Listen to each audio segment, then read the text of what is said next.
তথ্য সামনে এনে ভুয়ো ভোটার নিয়ে সরব তৃণমূল মুখপাত্র পার্থপ্রতিম রায়। তার অভিযোগ, মাথাভাঙা 2 নং ব্লকের তৃণমূল যুব সভাপতি ধনীরাম বর্মনের এপিক কার্ডের নম্বর এবং উত্তরপ্রদেশের জনার্দন নামে জনৈক ব্যক্তির এপিক নম্বর 1। আবার মাথাভাঙা 2 নং ব্লকের বড়শোলমারি গ্রাম পঞ্চায়েতের প্রাক্তন উপপ্রধান রবীন্দ্রনাথ বর্মনের এপিক নম্বর এবং উত্তরপ্রদেশের এক বাসিন্দার এপিক নম্বর 1। ভুতুড়ে ভোটারে ছেয়ে গেছে ভোটার তালিকা, দাবি করলেন কোচবিহারের প্রাক্তন সাংসদ তথা তৃণমূল কংগ্রেসের মুখপাত্র পার্থপ্রতিম রায়। এই অভিযোগকে সামনে এনে তিনি বলেন, সকলে নজরে রাখুন, জেলা প্রশাসন সহ তৃণমূল কংগ্রেস নেতৃত্বের সাথে যোগাযোগ করুন, এই চক্রান্ত ব্যর্থ করতেই হবে।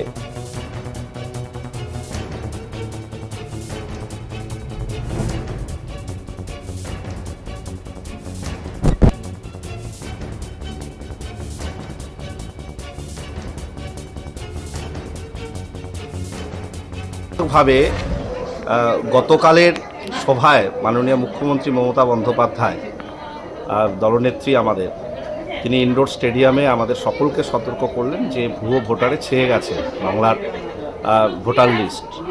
দিল্লিতেও একই ঘটনা ঘটেছে। আমরা প্রথমে সকলে চমকে গিয়েছিলাম।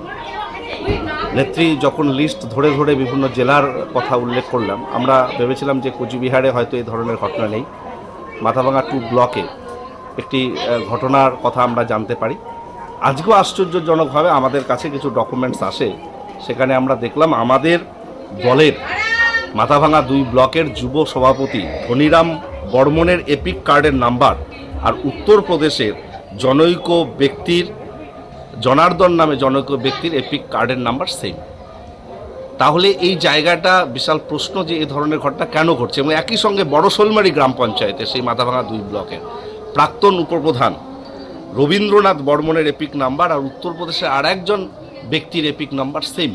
তারা আজকে সার্চ করতে গিয়ে দেখে যে একই এপিক নাম্বারে 2টো করে ভোটার কার্ড, একটা উত্তরপ্রদেশের একটা বাংলার। এই যে ঘটনা, এটা কিন্তু একটা বড় ধরনের চক্রান্ত। নেত্রী মমতা বন্দ্যোপাধ্যায় যেটা বলেছেন সেটা সর্বব্য সত্যি, এবং তিনি ভুতুড়ে ভোটারের এই বিষয়টা তিনি প্রকাশ্যে এনেছেন। এখন আমাদের সকলের কর্তব্য বাড়ি বাড়ি গিয়ে ভোটার কার্ডের সঙ্গে এপিক নাম্বারের সঙ্গে ভোটার লিস্ট মেলানো এবং অনলাইনে গিয়ে সেটা চেক করে নেওয়া, যাতে করে এ ধরনের ঘটনাগুলো প্রকাশ্যে আসে।